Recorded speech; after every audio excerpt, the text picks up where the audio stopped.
Hey, Bill, how you doing? I'm doing well, man.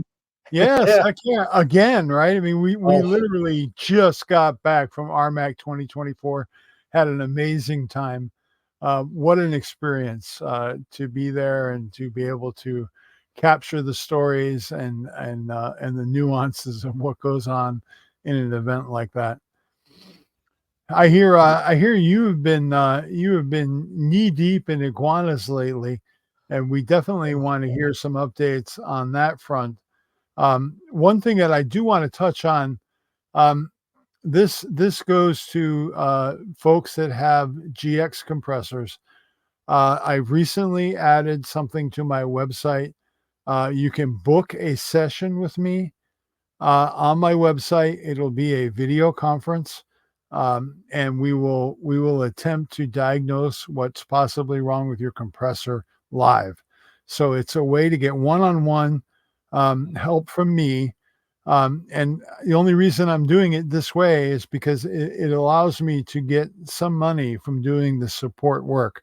Because right now, when I sell a compressor and you go on Amazon and you purchase it, which, some of our airgun brethren do, some of them go other places, which cuts me out, but that's okay.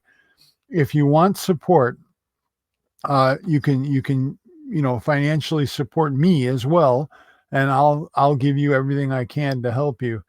But it allows me to recoup some money because I as this grows and more people get these units, I get inundated with emails. Like, people think they're just emailing one person, and they are, but I'm getting that email from literally hundreds of people.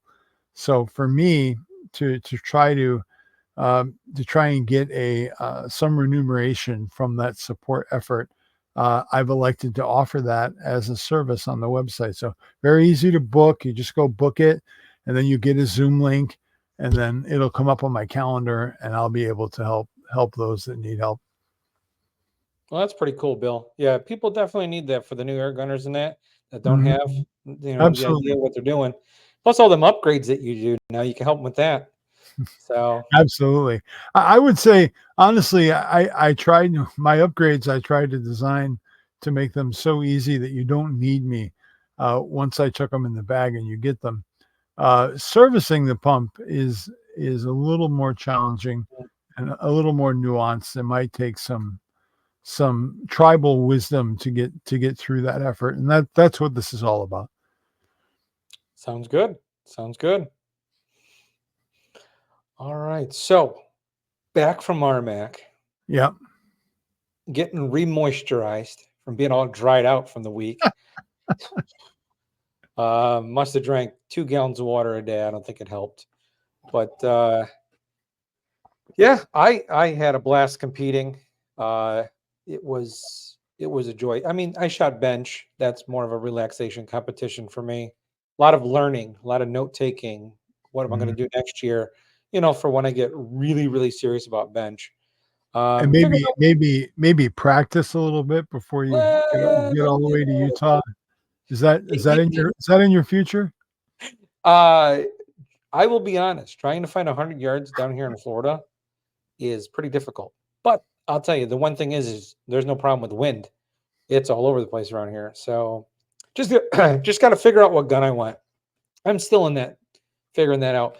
But the gun I do want to talk about that I was quite shocked, and I'll say that came to me through the gods, the airgun gods, was an AGT Vixen. Yeah, didn't know too much about them. It's airgun technology. I actually won this thing at the Ancient City Extreme Bench Rest, and I won it from Talon Tunes. I will say that raffles are always fun. I generally don't win, but I threw $20 into the pot, which was actually only 2 tickets. You and I both got skunked at RMAC, which is the first time I've ever been skunked at RMAC. So I agree with you. It does. Yeah. It's nice when you win. So I had some fun with that probably 2-3 weeks before RMAC. And Very, very nice gun. This thing doesn't miss. It's as accurate as the Scalpel, aka the RMAC Catran in 177 that I have. And it's Oddly enough, both guns are from Eastern Europe, right? yeah, they're both from the Czech Republic. Yeah. There's some other techie stuff that I'm playing with that when we do our little Airgun Geek Tech Corner, we might divulge some information on that, but we'll wait for that. But I wanted to share, for those that don't know, real quick, what this thing looks like. Oh, do show us. We need some airgun porn, Pat. So here is some cool pictures. So the one on the bottom is their compact or the standard. This thing is only 30 inches from butt to muzzle, weighs 4.10 pounds as it sits without the bipod on there. Absolutely ridiculous. Foot-pounds of energy is like right around 22 foot-pounds. So great for pesting. And then the one above it, which is the long, that's running a 400 millimeter barrel, and the shorty is, I think, a 250 millimeter barrel. But overall length is 36 inches, which isn't too bad. Weight, 5.5 pounds. And it's creating 28 foot-pounds of energy. And again, if you want to check one out, go to Talon Tunes. They're absolutely great there. The only thing, now those that see pictures of me shooting, I actually took that big shroud off, and I had a behemoth, threw that on there, made it 4 ounces lighter. It looks a little weird, so maybe I'll ask you, Bill, to figure out the diameter so we can get a carbon fiber tube over it. Not that I necessarily need to tension it, but I think it would look cool that way. And I like the handguard on there.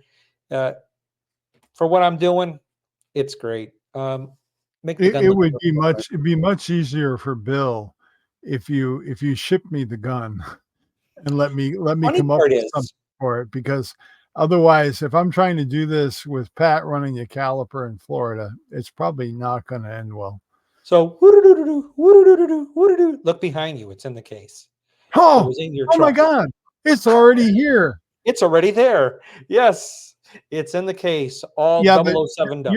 You're setting me up for quite a fall, because if I open that box, then I become responsible for your packing job. See, right now, that case, if I just wrap it in saran wrap and ship it to you, I can say, Pat, I never opened that case. That was your packing job. But now if I got to take it out and do some custom work, which I actually love to do, then all of a sudden I'm going to be on the hook. But it's okay. I actually have a stack of shipping boxes here for guns. So if it fits better after I do that, we'll sort it out. We'll get it sorted out. It's all 007. It's taken apart. You'll be impressed the way I packed it in there. Are you thinking the same diameter as the original shroud, or no? What? No. I like the pencil barrel. Just something that would cover it to make it look nice. I mean, I don't want to add too much weight to it. Remember, I like light guns. God forbid Pat added a few ounces to his gun, but yet, have you seen that guy around the donut truck? I'm kidding. So you can go 4 ounces heavier, and then we'll be at the original weight. Because with the behemoth on there, it's 4 ounces lighter. But play around, see what you got since you got it there, and figure it out. In fact, go shoot it, because it's impressive. Even the magazines. Normally, we're a little weird on the magazines. Mm-hmm. They look like RMAC magazines, and I'm going to knock on RMAC. I don't like their factory mags at all, because the pellet falls out. There's a whole bunch of other stuff, but hopefully they fix that.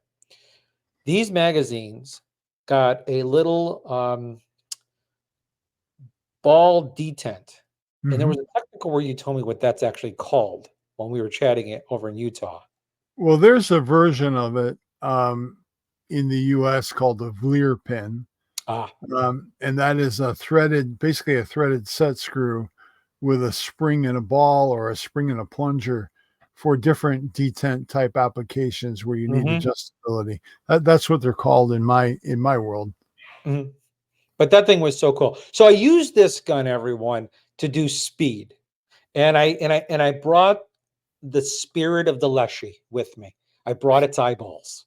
So I threw the parallax, the immersive optics parallax free, basically scope, and the mag change was like butter, Mm. and it was.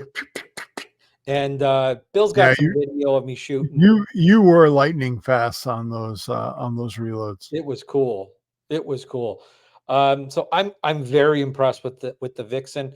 I'm really glad I spent the $20. And when I talked to Anthony and Tony at Talon Tunes, I was like, hey, can I get one more magazine? Because I'm taking this for speed shooting at RMAC, and they were like, here you go.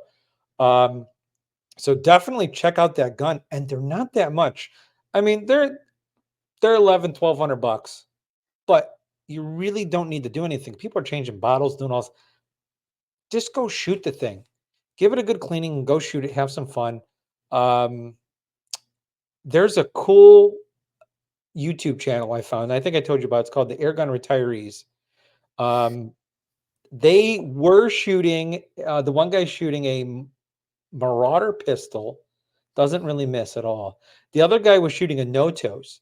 And then all of a sudden, I get my Vixen long, and boom, he's got a Vixen short. So they're like, so I reached out to them, and they're like, hey, let me know how you like it. This guy ain't missing. He's got a detune to about 15, I think 16 foot-pounds, because they're shooting inside. Might even be less than that. Mhm. And surprisingly, for a polymer trigger and all that, great. So very excited. Like I needed another air gun, but you know what? $20 is $20. Yep. So Money well spent in my book. very good, very good. The other thing I wanted to talk to people about is there's another competition coming up. And Bill, I think you might be coming to this one. We're working on the logistics. I'm going to try. It's going to be my birthday present to me. So what it is it's called the Sniper Challenge by Iguana Solutions. So we all know Jessica from Iguana Solutions, who I like to call Annie Oakley. So if you go to her webpage and you'll see where it says Register Iguana Challenge, you can scroll on down, learn all about it. It's August 17th through the 24th. It's at the Hollywood Pistol and Rifle Range. It's a really cool range. It's in Fort Lauderdale. There are 3 matches going on, and I'll go over them real quick. The first main one is the Extreme Field Target, and this one is cool because you're doing field target. It's allowed up to 100 foot-pounds. I'm going to say you need a minimum of 40, if not 50 foot-pounds, in my opinion, because when you stretch that out, At the muzzle. At the muzzle. To be clear. Good point. Yep, at the muzzle. No slugs on this one, says right here. And that's one thing we were talking about was slugging competitions. That Yeah. hurts because the gun I was going to bring is capable of really good accuracy, but it is 22 cal, and that gets kind of weird. I'll try and get my tune dialed to get pellets up to that energy level, but it would be a lot easier with slugs. And then there's this other match called the Iguana Rifle Match. This one, she's allowing air guns or 22 long rifles. And I've seen a picture of the target. So it's pictures of iguanas, and there's a chain link fence in front of it. So if you hit the chain link, obviously it's a ricochet and you miss. But you can read all of this. It's what I do every day, shooting through fences and stuff. It's practical iguana hunting. And then there's a pistol match, which can either be done with a PCP pistol or an actual 22 long rifle pistol. So you can check that out. That's 15 to 25 yards. Learn all about it. Explains everything here. Here's how you register and whatnot. Just check out what you want, explain what you're doing, so forth and so on. And yeah, that's pretty much the gist of that. Let's give out, so those while we're chatting here, I got to find it. There we go. Iguanasolutions.com, and that will take you to everything that we were talking about. And if you got any questions, she's actually got a little chat pop-up window on her website. You can just message her directly and she'll answer your questions. So, and then Very those good. looking for Talon tunes, there you go. Check out Talon tunes, talk to Tony or Anthony, and tell them that the geeks sent you, the Airgun Geeks. Excellent. Hey, Pat, before we get too far along the road here, we do have a great guest coming up, interview that I was able to do at RMAC, but we need to pay the bills. We have bills? Yes. I thought you were Bill. We have epic bills that, Yes. when we go to these events and stuff, unfortunately, they don't give us free lodging or roll out the red carpet for us. This is on our dime. So that's what our sponsors allowed us to do this year. And a big thank you to them. But let's take a moment. Let's take a moment and honor what they allow us to do as air gunners, both to our viewers and to us ourselves. Hello, fans. We're taking a brief moment to recognize and show our appreciation for the incredible support of our sponsors. Their commitment not only fuels our content, but also ensures we can bring you the very best of the airgun world. Firstly, a huge shout out to Southern Precision Air Weapons. Ken is a master of hard-hitting airgun tunes that deliver unrivaled accuracy. Moving on, we extend our gratitude to High Pressure Pneumatics. Be sure to check out what Tom has going on at his store in Michigan and online as well. Let's not forget the remarkable contribution of DonnyFL. Their innovations in suppressors have revolutionized the experience in the field, combining stealth with performance. A special thanks to GX Compressors as well for their robust and efficient compressors that are an absolute game changer in the pneumatic technology and convenience. Be sure to check out Scout Air Guns for the Epic and the all-new Evo. JSB and Predator International for the finest in airgun projectiles. Affordable, well-made, and fun airgun products from Umarex Airguns. And lastly, we express our sincere appreciation for Sabre Tactical. Their tactical gear is not only about strength and durability, it's about taking your airgun experience to the next level. We proudly stand alongside these titans of the airgun industry and invite you, our valued listeners, to explore their outstanding offerings. Supporting our sponsors is directly supporting the Airgun Geeks, enabling us to continue delivering you the content you love and trust. Thank you for being the most essential part of our journey. Your engagement and support make all of this possible. Until next time, stay tuned and keep supporting those who make the Airgun Geeks a reality. Woohoo! Woo! I am really grateful, Pat, that we've had the opportunity this year to align with some really big names in the airgun space, and it has opened up a lot of doors for us, and I'm truly grateful for that. Agree. One thing that I want to touch on really quick. This is, I always want the Airgun Geeks to be a beacon of truth wherever it can be. And I was guilty of a serious faux pas, and I got called out on it at RMAC. Lily is a lovely woman. She really is. And she got in touch with me because actually one of our fans stopped by and said, I heard the Airgun Geeks talking about Optison scopes on their podcast. And she went and listened to it. And then the next day she comes up to me and she goes, "Hey, I listened to your episode where you mentioned us and you had said that the magnification markings on our EVX product had a 15 instead of a 16, and that you were unhappy about that for Field Target Hunter Division." And I said, "Yeah, Lily, yeah, what's up with that?" And she's like, "You big dope. It's a 16. Well, I put my glasses on, Pat, and I went back and I looked at her scope, and I'm like, I feel like an idiot, Lily. I absolutely thought that was a 5. And, I still, even when I look at it without glasses today, even though I know what it should say, it still looks like a 5 to me. So I should have put my glasses on before I blurted that out on the air, and I want to issue an official correction.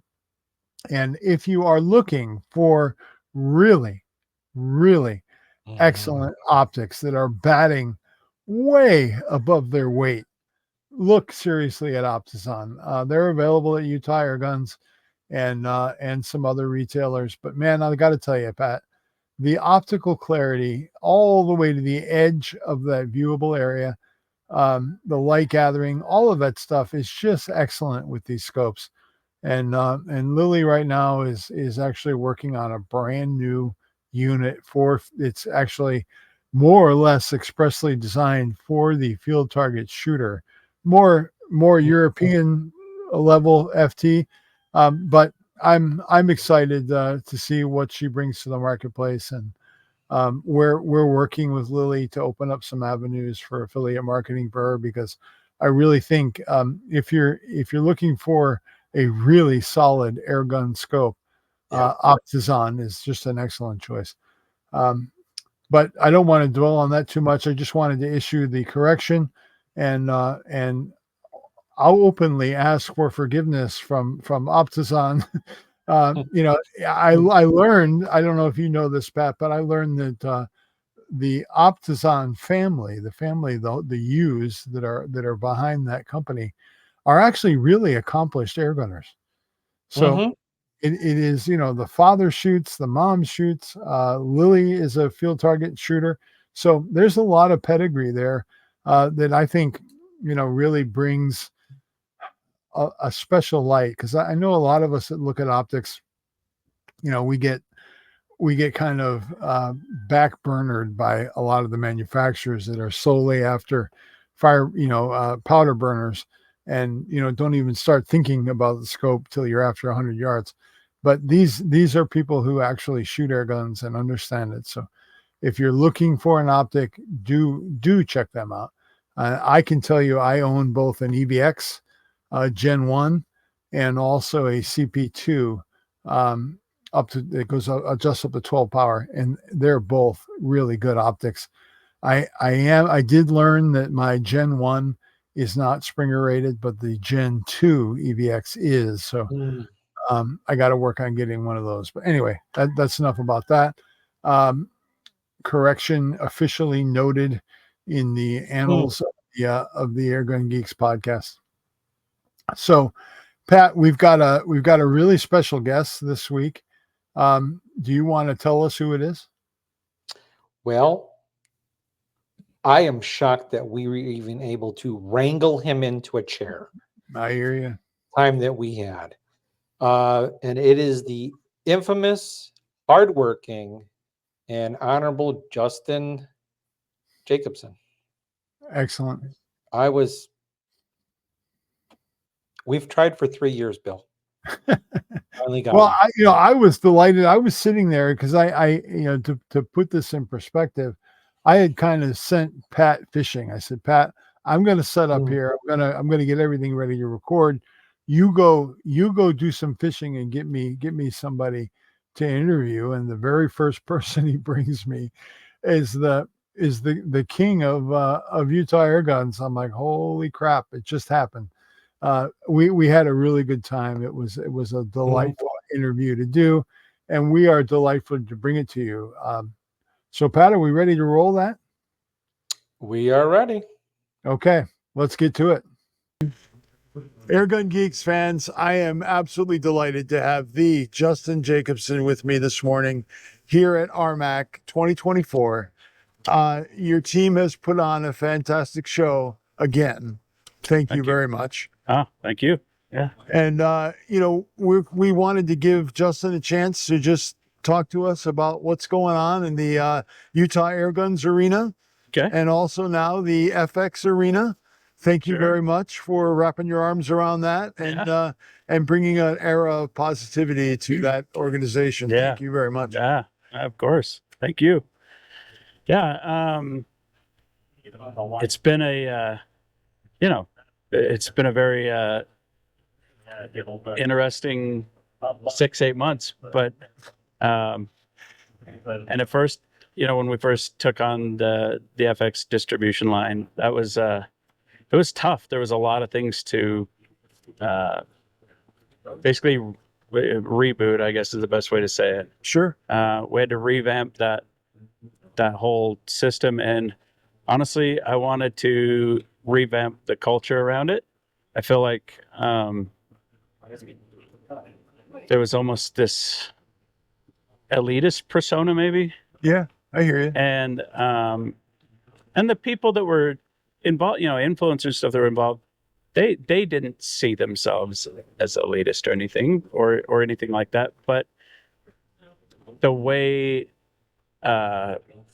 they kind of just did things at events or anything else, big, go big, go home, which is cool. But it got to be where other manufacturers and other teams and everything kind of felt like we're kind of chump change to these guys, and I didn't love that. Mm-hmm. And I felt like that created a lot of just negative, like almost easy to root against FX and whoever was involved with it because of that. Yeah, I hear you. So, and it goes along with like when you're winning stuff back to back, you become the crowd favorite to root against sometimes, and that's going to happen. But I wanted to rebuild that whole culture that, hey, FX they're a great gun manufacturer. They make phenomenal air guns. Oh yeah. They're real people. They're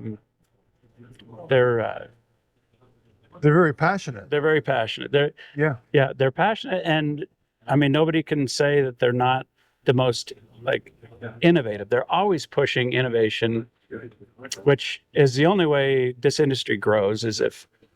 And it's not just with that company; it's with all the manufacturers. We have to innovate if we want to stay relevant and interesting to anybody else who's looking at it from the outside. So that's a great thing that they stay that motivated and passionate. So, but I just wanted to get it to be where, look, this is like, that's a brand that's still a phenomenal brand for anybody. The woods walker, the field target guy, the bench rest guy, the hobbyist, the whatever. It's not just this,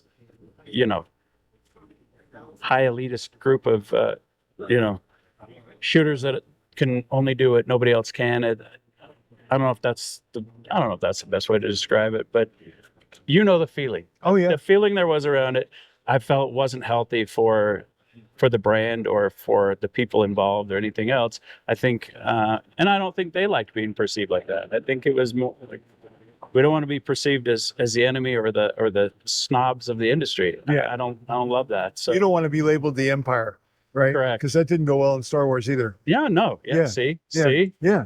Yeah. Easy enough. Yeah. So, but as far as Utah Airguns goes, still we're growing a lot. Still, obviously with distribution stuff we've taken on, we've had to add a lot of people. So, we're up to 32 people, I think now. So, Well, I noticed yesterday Yeah. at the Utah Airguns showroom that it looks like you've moved some offices yeah, down into the showroom there. So obviously that space is starting to become a little constrained. yeah. What are very the much plans for the future I know you've got to have a plan because I know you too Yeah. well to not Yeah. believe that. Yeah, so we are just about to break ground on a new building. Oh boy. It's been a long time coming. A lot of planning, a lot of waiting, a lot of waiting on permits and this and that. But we're getting ready to break ground on a building that's just over 42,000 square feet. Wow. So So how does that compare to your current space? it's about 4 times what we have now. Wow. Yeah. So are you moving to that new place and you're gonna this other building is gonna get repurposed or Yep. what's your role there? Yeah, well, I'll most likely sell that building we're in, and we'll just move. We'll shift everything over to there. We'll have it kind of set up in 2 different sides. You'll have distribution and retail on the other side, so that they just kind of stay their separate ways. But so that's exciting. It's I want to be there when that opens because I was there when you opened this building. yeah, I came for that grand. that's opening. true. That's you. I were was for there. that. Okay, I remember.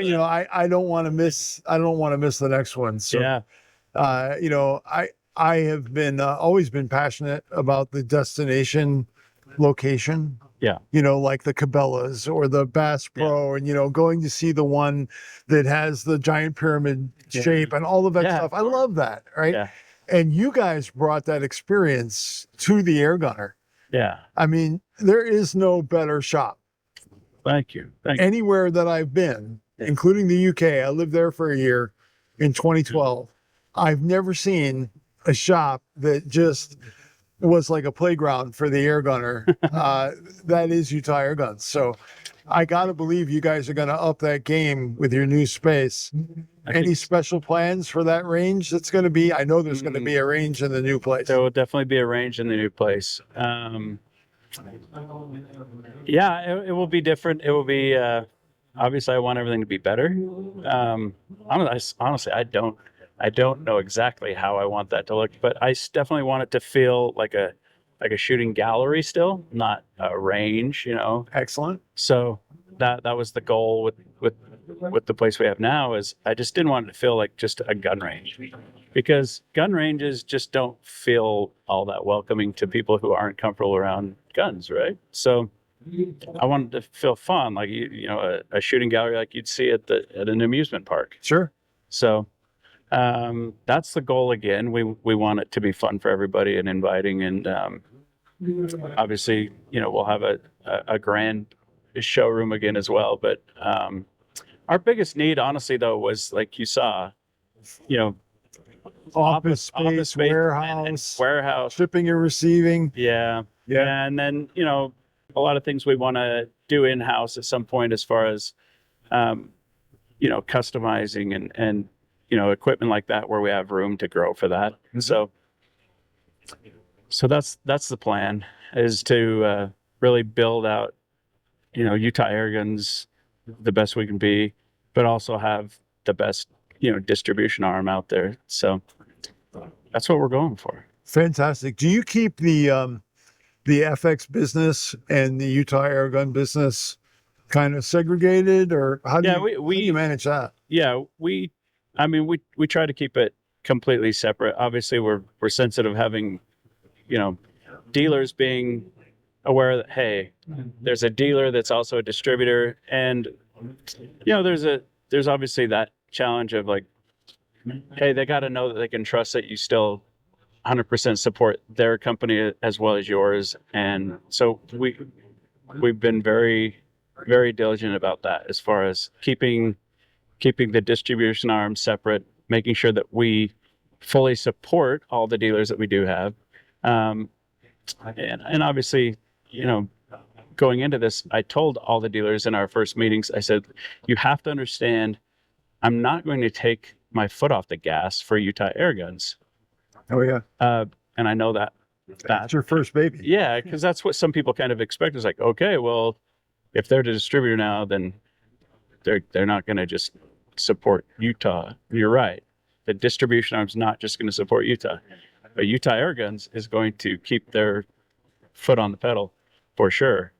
But I also wanted to help everybody else grow, and so we're trying to get other dealers just trained well, and help coach them along. Like, hey, this is how Utah Airguns got to where they were, is following these things, and these were the important things. Like, to be able to grow, this is what you need, and obviously a lot of that is, you know, professional help, like having great staff and having service be there. So, you know, if guns need service or customization, they can do it right there in-house.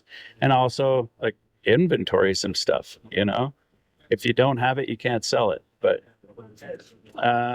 so we've been offering, you know, repair training seminars, even sales training seminars, stuff like that for our dealers that we have, because I do want them to grow.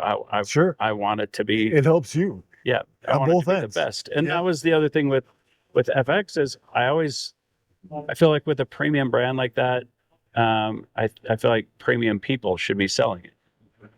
And if you're not, and it's just somebody that's just has this, you know, garage business, and there's nothing wrong with garage business. Well, like some guy selling air guns out of his trunk. Yeah. In a convenience store. Yeah, see, some shady groups like that. That's why I can't shame the small. Look, I've been there. Oh yeah. Yeah, I started selling them out the door of a gas station, so I get it. But I also, before I ever started reselling guns, I was an expert in the guns I was reselling. So, Oh yeah. um, Well, that comes back to that integrity, right? It comes back Yeah. to that personal integrity that goes so well with building a business. And yeah, that was one question that I had for you, because you built Utah Airguns literally from the trunk of a car yeah. up to this amazing destination place Yeah. for the air gunner. And then this whole FX thing had to be like oh my God, here's this big brand, right? Yeah. One of the biggest in the industry.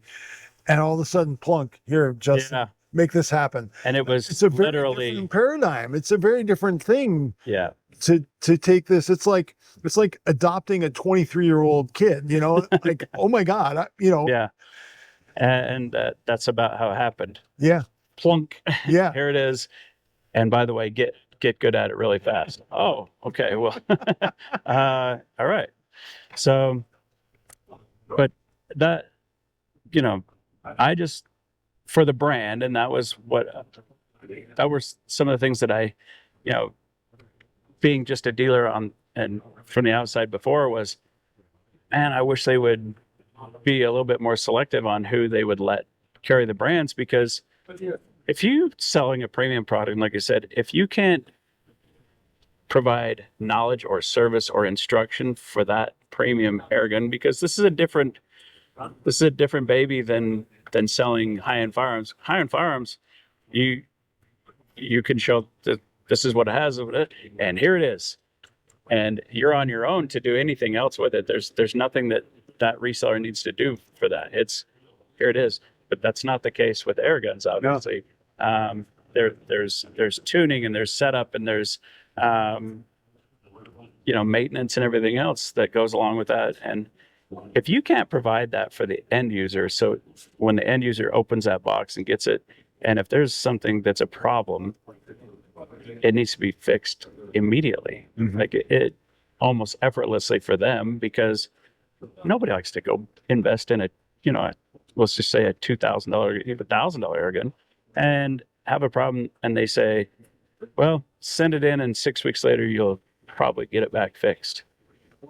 That's not good for a brand. Yeah. So that's what I wanted to really change about that stuff too, is like, hey, if you're going to sell a premium brand, be a premium dealer that can handle that, so that the end user has the best experience. Sure. Hey, I mean, that's the goal. And for the whole airgun industry, if people buy their first pre-charge airgun, doesn't matter what it is, and if it's just nothing but problems for them or whatever, it can happen. Mm-hmm. But it can either get remedied quickly or it could not, and they can be upset. And nobody's going to tell 10 of their friends to go buy a PCP airgun if they had a terrible experience. Yeah. Now, if they have a great experience, it's pretty easy to tell all your buddies, you have to have this. And so that's where we're going with that. And that's how I wanted to change the distribution chain and kind of how that all works with that brand. So, well, as somebody who's been selling air guns for a really long time and is very well connected to that market, how important is it to kind of match that air gun purchase to the customer? I mean, you probably don't want to sell a customer who's all thumbs, not mechanically inclined. You don't want to give him the Lamborghini or the Ferrari that's going to take some constant attention and tweaking to make that really perform. They're probably better off with something more simplistic, or not simplistic in a bad way, but a more basic in operation that's just going to work for them, rather than something that's nuanced and super tunable. How much of that do you see? Yeah, no, that's a great point, a great question, because that is, I mean, obviously with customers, with the end users, you have to ask them, like, when they say, hey, what's the airgun you want? You go, well, let's narrow it down. I want the best. Justin. I want the best air gun available. which Hold Which on is- there. which is cool. You know, everybody wants the best, right? Yeah. But let's find what's best for you, like you said. Exactly. And Yeah. that goes with a lot of questions like, okay, what are you using it for? What's your if you're hunting, give me an idea. How far do you plan on shooting on average? What's the size? Like, what are you shooting in your area? Are you shooting raccoons? Are you shooting squirrels? Let's narrow it down. Hey, are you shooting from a side by side or a truck more often, Mm-hmm. or or from a ground blind, or something where maybe a shorter, a bullpup style gun might be the best option? Or do you like just sitting on a bench with a bipod? And there's obviously better options for that too. So, and Is then your solution meant for 300 yards where now you have to go to a firearms range or private property? Yeah. Or do you want something you can take in your backyard Yeah. and get that same trigger experience? And exactly, yeah, exactly, because you're right. There is a best gun for whatever use, and that person, like, what's your style? What do you like? Mhm. So it's extremely important, because if the end user is not happy at the end of the day, the industry doesn't grow. Yeah. It just becomes I spent a ton of money on a pre-charged air gun, and it's just not that cool. And then a It's just a compressor and a hassle. bottle and this and that Yeah. and all this Yeah. other stuff. And So yeah. yeah. So no, that's probably the most important thing, is finding out what's best for that shooter. What do they want? And it's important to ask all the questions. Oh yeah. So I think it's important to talk to somebody like the Fish there you go. when you call Utah Airguns and you get his guidance or whoever's available there. You've got an amazing staff there, and I got to travel when I was in the corporate world. I got to travel a lot across this country, and I've experienced a lot of airgun shops, because whenever I was around, I was on my phone. Yeah. Look, is there Yeah, of anything course. here? Is there anything here? Yeah. And and I just keep coming back to that Utah Airgun experience just being the apex of that. Well, I appreciate you saying that. Yes. That's obviously what we strive for. Yeah. So, And that's not just Puff because he's here. That is absolutely the way I feel. So well, thank you. But so yeah, that's what we've got going. And then obviously we have this little thing we call RMAC, little thing, yeah, right. where we're really trying to set the standard, obviously, for shooting competitions in the airgun industry. And because obviously the goal is grow this sport, Mhm. right? And if you can come to one place, meet like-minded people, great people. I mean, the airgun industry, as you know, is just golden. They're just great people, love to help each other. And the more you experience that, the more you're going to have people feeling invited to go do that kind of thing. So the more we can get airgun competitions, it doesn't matter what the disciplines are, whether it's field target or bench rest or PRS style stuff, whatever it is that makes people want to go just get out and shoot competitively and do it with air guns. Awesome. So that's And probably do get that competition experience maybe before you come to RMAC for the first time. If you can compete locally, do that. Do get used to that vibe, get used to that flow of paying attention to the range officer and getting used to the discipline that's required to have a safe event. And you'll have a happier experience. Not that coming here first time, you can come into the sportsman class. You're going to get a little different level of care probably there. for sure. You're going to have the Fish watching over you and taking care of you and making sure you're being safe. But it is a wonderful way to get your first licks in the competition world. Yeah, absolutely. Getting to those local matches, whether it be an NRL or a PRS 22 event where you can compete with air guns or field target, as much as he doesn't field like target. it. No, I like field target. I don't not like field target. I really like field target. I just don't get it's. Well, let me put it this way: from setting it up from a match standpoint, setting up for a PRS or NRL rimfire event, so much easier. than setting up a field target event. Field target takes work to set that course, and you got to be very creative and everything else. So I respect it. I just don't. I mean, to be honest, we just haven't done it much. Yeah, I hear you. I really enjoy shooting it though. I do. And I'll tell you, there's a world of difference between West Coast field target and East Coast field target. Yeah. East Coast field target usually takes place in areas where there's trees and there's elevation changes. Yeah. West Coast field target, at least the matches I shoot locally in California, they're almost always on a rifle range. It's generally dead flat. There's targets at different ranges, but it's there's no elevation change. And that's, it's fun. It's still fun to go compete. It's fun to see who wins. Yeah, we have a great time. And unfortunately, I get to shoot against John Begakis, for God's sakes. Every time I go to compete, that's not the guy you want to shoot against. No, never. In any discipline. No. Any discipline. No, it doesn't matter. Pistol, revolver, anything. Just stay away. Yeah, he's phenomenal. Yeah. But he's also the guy that you do want to be shooting against if you're in. You're going to learn. You're going to learn so much from that guy. Oh yeah. In fact, my first field target match I ever shot in my life was at Pyramid Cup one year, and I was squatted with John, and he was a tremendous help. I was kind of lost. I didn't know what to expect, so. But I do like shooting. The only thing I don't like about field target is I got shushed once. And I was like, what the hell is that? What do you mean, shh? I was like 30 yards away from somebody. We were just talking like this. And they said,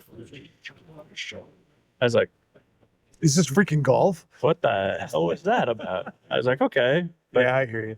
But so I didn't love that part of the field target culture. But other than that, I really enjoy shooting. I do. So. Yeah. Yeah. My best finish in field target was the second place to John Begakis. And I'm like, if that's as good as it ever gets, I'm fine with that. Yeah. That to me is, I did okay. Yeah. If I can get second place to him, all right, I'll take that. Yeah. Yeah, that's not so bad. Yeah. So, but hey, keep at it. So some days you're the hammer, some days you're the nail, There used to be a Springer class here, or at least some Springer events at RMAC. Do you ever see that coming back? Yeah. But you can be honest. It's okay. I don't. Not that I necessarily have anything against Springers or anything. It's just not what is bringing new people in. Yeah. In my opinion, I feel like. All in all, I feel like people are more likely to have a better experience with a pre-charged airgun. It's definitely the barrier to entry. Yeah, is so much easier to become a competent shooter. Yeah. With a PCP gun versus a good Springer. Even a good Springer is a challenge to get the discipline that it takes to shoot well. So the barrier to entry is definitely different, and that's kind of why I asked. I mean, I'm hard-headed, and I kind of like that challenge of shooting a Springer well, but I know a lot of people don't share it. They're like, yeah, as soon as I hung up that Springer, I became a better shooter. Mm-hmm. I'm like, well, really what you did was you just change platforms. Yeah. Yeah, because it's not easy to drive a Springer. It's really not. If you don't know how to shoot a Springer, you're really not going to like a Springer because they're hard to shoot. Would you agree that if you learn to shoot a Springer well, you will become a better marksman overall? 100%. 100%. Yeah. Yes, because you're going to have to learn the difference in free recoiling or driving a gun differently. And you have to know that in any center fire, anything else, there are disciplines where you need to free recoil. I mean, you see guys shooting, precision bench rest with center fire. It's like they don't even touch the gun. They're looking down the scope and reaching around and grabbing the trigger on this one-piece rest. So there's all kinds of things to learn. But yes, I agree. Yeah, I agree. You should learn to shoot everything. It's good for you. Yep, it is. It is. It'll definitely humble you. It will. Oh, yeah. I tried 10 meter once with some youth. Oh, my God. Oh, yeah. My goodness. No. I was like, these little girls aren't that good. I don't know what the problem is. It's 10 meters away. It's like, Wrong. So there is a couple here that make slugs, really nice slugs. I can't remember his name right now, but his wife was actually, she's with him today too. Yeah. She is a championship level 10-meter shooter, Yeah, I met her. like tons of medals. I mean, like, Yeah. oh, She's yeah. all nonchalant. She's like, yeah, won a lot. I shot a bit. Pretty good. Yeah. I'm Yeah. decent. Yeah. Yeah. Yeah. That's another one that's like, Yeah. if you think it's easy, Yeah. you better go try it. I got news for you. That 10-year-old Korean girl is going to take your lunch money. Absolutely. Yeah. Yeah. Yeah. And matter of fact, anybody, if you're over age 17, you're in for a challenge compared to the others. You got to have those eyes and the reaction, everything perfect. So Were you at the PA Cup when John Bugakis and PJ Clark were in the final rounds for deciding like second, second, and third for speed shooting?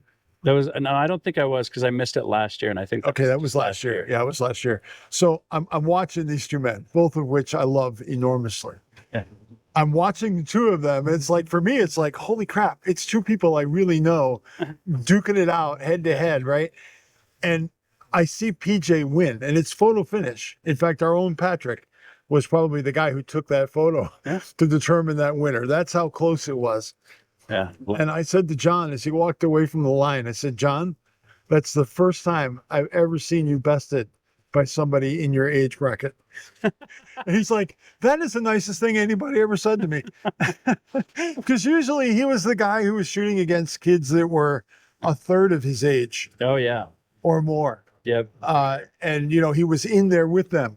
Yeah. And I'm like, I can't believe that a guy like PJ was able to come up. I got to admit, I'm rooting for PJ in that one, and I love them both. But you're right, John's so fast. You see PJ in there giving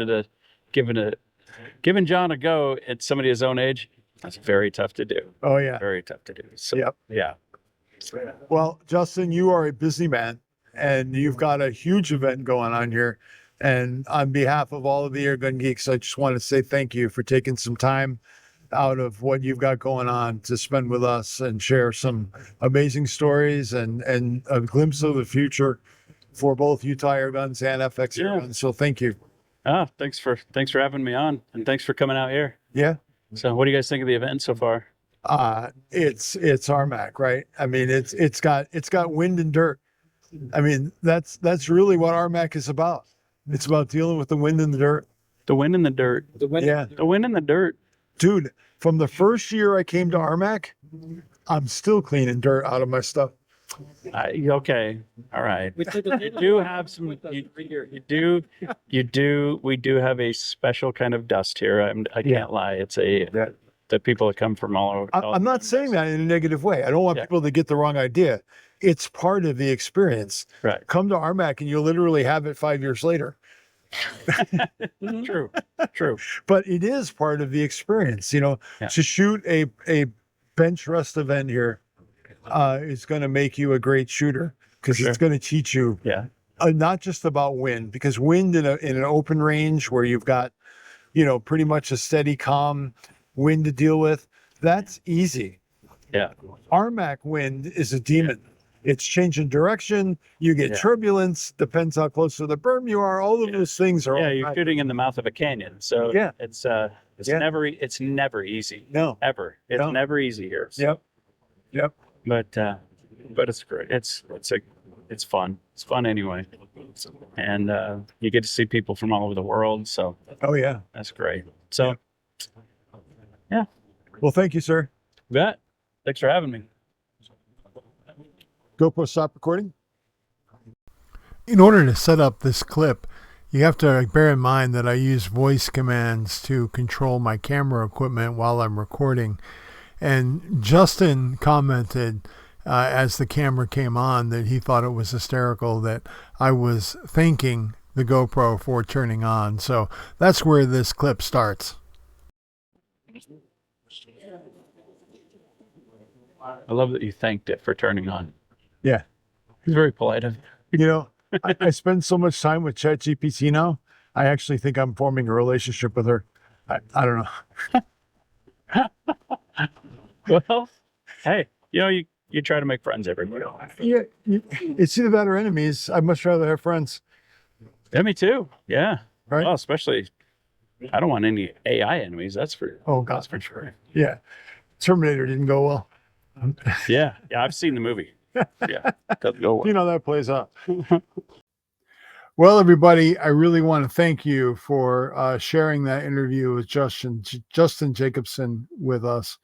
He is a delightful man to sit and talk to. And, it's really our first blooper reel that I was able to incorporate there. And that was a lot of fun too. And, it was something that when I first cut it out, I'm like, this really isn't the direction of the conversation we're going to have. I'm like, well, you know what? It might be fun to include that as a blooper on the end. So we hope you enjoyed that. And coming up in a future episode, Pat and I had a chance to talk to John Ruppel, who is now the other Wisconsin air gunner. Yep. Really good friend of PJ Clark, and he kind of takes us through kind of a mental struggle that he experienced at RMAC, where something was happening to his equipment that he was internalizing as himself, and kind of tearing the house of cards down instead of trying to figure out what was wrong with the gun, which a lot of us in a pressure situation like that are going to fall prey to. So John was brave enough to come share that story with us. Hopefully that leads to some enlightenment to what you can do to improve your preparation, or to even keep that story in mind when you're in competition and it feels like the wheels are coming off the train. How to maybe rethink about it and get that train back on the tracks. And Pat, I know you actually shot one of the fastest times in the speed shooting event, and you had some things you wanted to share there too on preparation and what you can do to optimize that. Yeah. So that one of the questions is, well, what do you do? How do you prepare for RMAC? And I go, well, that's a long journey. I always say, you train as you fight as you train. I did that when I was in law enforcement, because you're in the stress now. And the key is knowing your equipment the best you can. But it's 50% mental and 50% physical, like doing the actual act. And speed is always my thing. One, that's what I do all the time, chasing these speedy iguanas. You don't necessarily have a quick follow-up, but sometimes they'll run a little bit and you got to stop real quick and shoot them. But, things happen. You got to practice. So one of the determining lanes for everyone was, it was like the 6th lane, but it was determining how fast you can shoot 3 targets and then 2 other targets off to the side, but you had to do a reload. So it was 5 shots. And I was like, oh, this is my jam. And you do it all in your head and then you go. And I did it in 10.7 seconds. Now, there were other people who you could tell they didn't practice that one bit. So they were trying to fumble and get the magazine in and all that other stuff. And it was a learning thing for them. And they're like, oh, I could do that better. And I could see them off on the practice range practicing that, because that was something new. And that's where knowing your equipment comes in.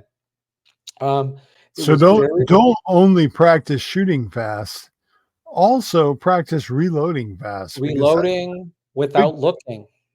Yeah. And one thing I want to mention is that little detail of reloading was so prevalent in the finals for Speed Pro, even in Sportsman. Yeah, I won't say what gun it was, but practice, because one gun loads this way and this gun loads totally different way. Just got to know your equipment is what it comes down. I'm going to say it, Pat. Some guns are a little more finicky regarding alignment of that mag Correct. before that bolt will close. And that was something quite a few competitors really struggled with, where that registration of the mag was not automatic. It didn't only have one place it could end up. There was enough mobility in the mounting geometry to allow it to end up in the wrong place. And you would see a whole bunch of targets fall really quick. And then all of a sudden, a long pause where you're waiting for the guy to take the next shot. And he's over there freaking out like a cat on a hot tin roof, trying to get that mag in and get that bolt forward. And yeah, that was interesting to watch. It was interesting. And it didn't happen to just anyone. It happened to the pros, and it happened to the sportsmen guys who are just coming into this and whatnot. So it doesn't matter who you are, what level you're at, where's your head, where's all of that at. And at the end of the day, we still have our golden rules. Have fun. That's number one. With them, they wanted to win, but don't be last. Even if you were last, you made it to the finals. You had a great time. There's always next year. Learn from it. But my main thing is mentally you have to prepare for it. And two, you have to know your equipment. That's it. If there's a malfunction. Now, a guy that I'll mention who's really likes to retune on the bench is Thane Simmons. He's like, oh, this is off a little bit. You can't group him with mortal humans, Pat. You can't just throw him. There's the gauge. He's way up here. We're right here. This is where we strive, is to be up here. But he's something. But he's also an engineer. He's a freak with that stuff. That's how he comes up with stuff. He goes, oh, I shouldn't do that. It sounds weird. I don't know how he does it. I hear he's the ginger ninja. The ginger ninja. Yes, I have. That was hysterical. I have heard that. I started dying.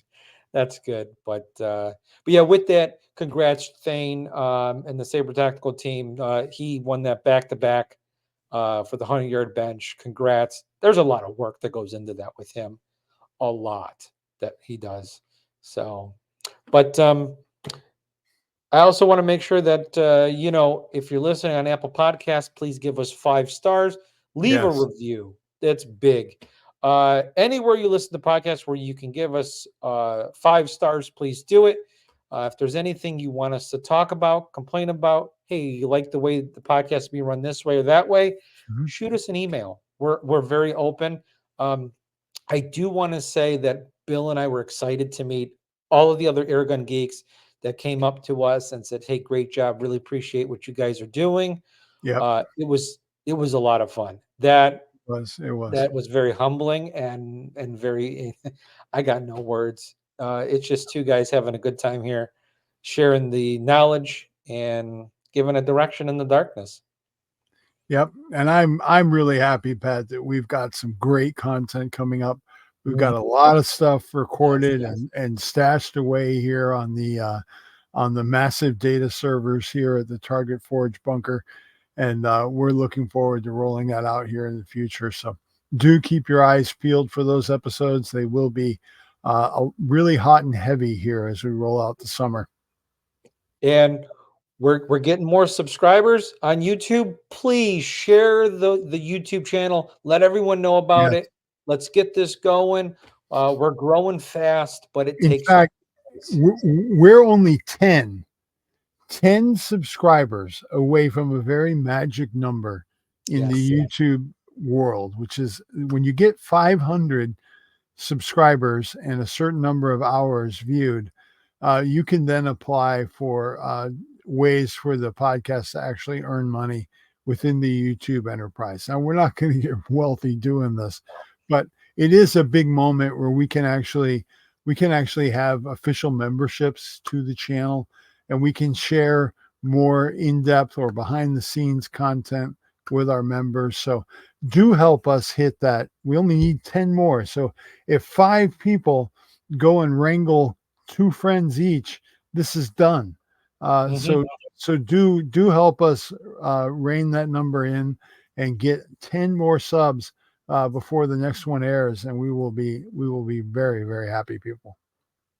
All right. Well, with that being said, like always, stay geeky.